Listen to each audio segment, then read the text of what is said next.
In 1998, Lawrence and Lamont went to Howard University, and they were in college at the time.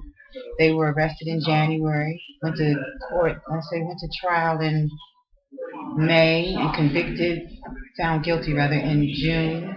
In September, they were staged to go to sentencing in September, but I got rid of one of the lawyers, which I thought was the worst one, and paid a lawyer to go to sentencing with them, where they still were sentenced, and went to Lawrence and Lamont. Both went to Allenwood at first, but they were in different facilities. Lawrence was in medium and Lamont was in the low, something like that. But they never had contact with each other anymore. Where's Allenwood? Allenwood, Pennsylvania.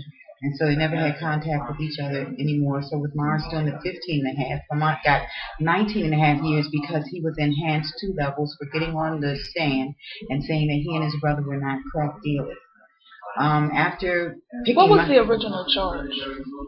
One count of cocaine conspiracy with cocaine and cocaine quantities, it said. And your sons have never used cocaine? No, and they were, as soon as they took them out the house that morning at about 5:30 or 6 o'clock, they also had a drug test right then. And I never even thought that they did any kind of drugs, not even smoked cigarettes. My sons had never even stayed out all night, but I didn't know they were at their cousin's house overnight, or my first cousin's house. During the summer, they stayed all summer there because they would go swimming. She had a pool. So their dream was to graduate from Howard University and become attorneys.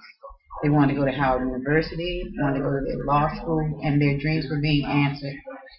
And when they went during the trial, as Lawrence mentioned, Alvin Thornton testified. At that time, he was something for the school system in Prince George's County, Maryland, and also the dean of political science, I think you call it, in Howard University. So I'm sure that he wouldn't have tried to do anything other than tell the truth because of his own credentials. And in this struggle, always from, I picked myself up off the floor, and when they said guilty, and I felt to myself, I know God was just going to do what he had to do. And I knew that they would come home. I just knew through all this crazy stuff and the prosecutors acting crazy, I knew they would come home. But didn't come home. And I knew that day when I riding home, I said, I can't believe it. They took my babies to jail. They never even had a scheme ticket. And they went to jail, so I knew that I had to get to work and doing something. So no more reading the style section. I had to read the paper from cover to cover, as I did the Upscale magazine, the Ebony, the Jet, everything anything I started reading that I never even looked at because it had criminal justice issues, and I took a packet to every news station I could get to see if they would take the story. But I went to Channel 9. They took the story. That's the first time it kind of broke. The Afro took it. Howard University put it in. And so it was getting like people would know. But people thought, because it was on TV and because it was with prestigious like Afro for us blacks, and that they would come home. They didn't come home. I put all the appeal in, had a busload of my church members go to the Richmond, Virginia, and other members of an organization called FAM that I got introduced to. They didn't come home. And just kept trying till now. It's not a point of coming home. It's a point of I realized nobody cared that they were innocent but me and them. But I knew that it was something that needed to be corrected, or something that you had to do something. You couldn't just sit home every day and write letters and work somewhere and send canteen or commissary, as they call it, You had to do something. So in the time, every day went by, we did things. I told my sons, you're a good man in, you'll be a good man in the street. It doesn't matter. If you go in, a lot of people are in jail. I didn't know that. I didn't know all these issues. And when I found out, I told them, if you think you got it bad, there's so much other stuff. You got to do something. And that's when we fought from inside and out.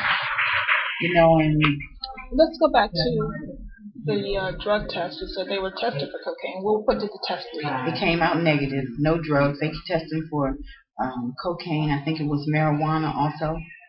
And they did whatever drug test they did right then. So before they could get personal recognizance or anything like that, they had been tested. And I went to get them out. But there was no drugs in their system. They had no evidence. No, no guns, no drugs in my house. At that time, the Maryland District Attorney got on the news and said that they brought the case to them and they wouldn't take the Garrison twins because they plainly had nothing on them. But that didn't stop Virginia. It didn't stop Virginia. And the guy that said that they did drug deals was where they took a car. Next door was my mother's car. The other one, they fixed dents and did painting. And so they took my uncle's car. They had a dent. The guy up the street dented the car. They took it there to give him an opportunity. And we didn't know that the things that were lined up against the wall in black tape till they were in trial, that was drugs all there. So the guy tried to say that the $640 or something like that my son gave him was for a drug deal. That they did 10 weeks. They said for 10 weeks, Lawrence and Lamont were there every day. So of course, when Alvin Thornton testified, other teachers wanted to testify as well. The court-appointed lawyer said, "Well, he's not going to do all that. He's only going to let you do one." And so, we thought that Alvin Thornton was the better one because they spent more time with him than all the others. Even when class was out, they were there, so they didn't care, And it never was any. My sons, if they had used drugs, it would have been some sign after they left. I could look through their possessions or look through their things and seen whatever drug stuff or some drugs. I never found nothing. So they were staying at home with you at the time? They were home with me every day, and on Wednesday they would come home for lunch because I was off on Wednesdays. But the other time, their lunch was packed in the back of their car that stayed parked. You get one parking space in front of school, and they keep it. With this old raggedy Cadillac, but they have their lunch in there. So, they were still just trying to grow up, trying to get their goals answered. How old were they when they got arrested? 25. And Lawrence came home, he was 36. He turned 37. So he spent 10 years. He turned 37 that April, that same year he came home. Yeah, I think that's right. He turned 37. What did you do? I know you said you can't just sit there and read a style section, or you can't just sit and write letters. So what did you do? What did you do when you got up and started actually putting words to action? After that day, I started looking at the news here, and I saw other crimes, and I was thinking, why did they do that? I'm thinking, what do they do at that point? They're locked up. So I started talking to my sons, and we started talking more about people in there they meet, and stuff, guys that they thought after high school were working and living, out in the street. They were in prison since then. So and then I just started going. When I went to the newsstand, I knew I had to read.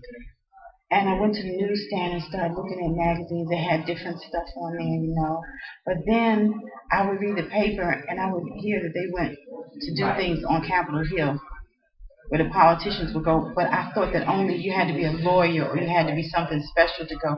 I didn't know that these things were open to the public.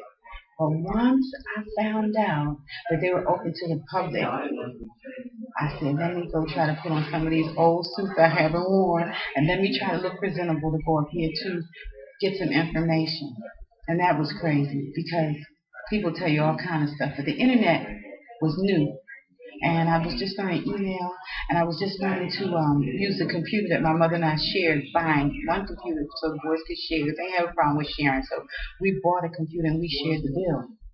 But then I got on it, and I started learning email. The main thing a man told me, don't push delete. So I would type things up and learn how to use it. Had something with spell check or something.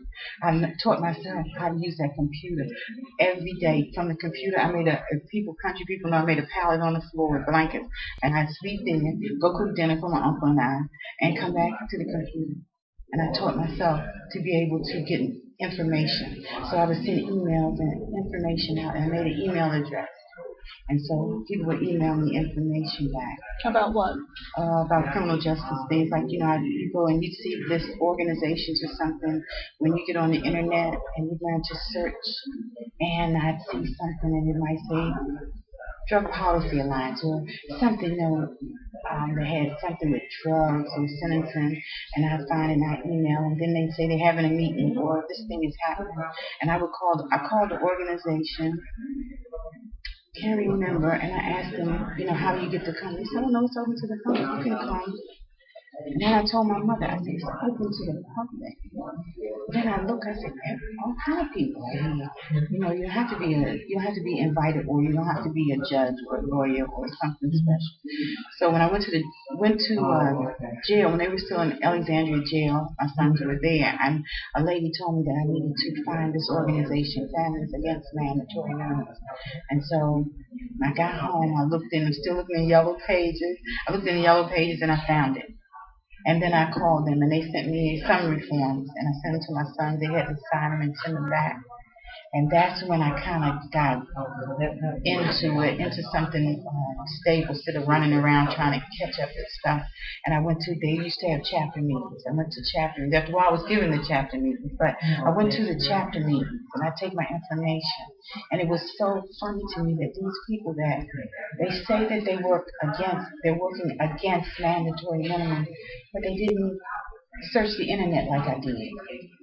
Not saying they weren't bad and weren't good at their position, but they didn't have the passion because their babies weren't in jail.